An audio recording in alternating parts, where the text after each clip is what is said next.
Assalomu alaykum. Xayrli kun. Bugungi topshirig'imiz nafas orqali asab tizimini tinchlantiramiz. Nevrozda birinchi bo'lib buziladigan bu nafas ritmi hisoblanadi. Odam o'zi sezmagan holda tez va yuzaki nafas ola boshlaydi. Bu esa miyada xavf bor degan signal yuboradi. 4 soniya burun orqali sekin nafas oling. 6 soniya og'iz orqali sekin chiqaring.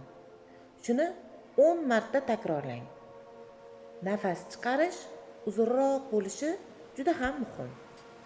Buni olimlar isbotlashgan.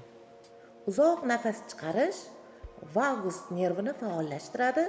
Bu esa yurak urishini sekinlashtiradi va xavotirni kamaytiradi.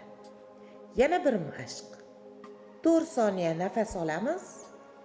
4 soniya ushlab turamiz, 4 soniya chiqaramiz. 3 marta takrorlab 5 soniyaga o'tamiz. 5 soniya nafas olamiz, 5 soniya ushlab turamiz, 5 soniyada chiqaramiz. Buni ham 3 marta takrorlab 6 soniyaga o'tamiz. 6 soniya nafas olamiz, 6 soniya ushlab turamiz, 6 soniya chiqaramiz.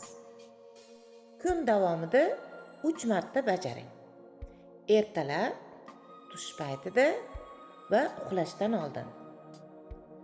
O'zingizni kuzating. Bugun tanangiz yengillashdimi?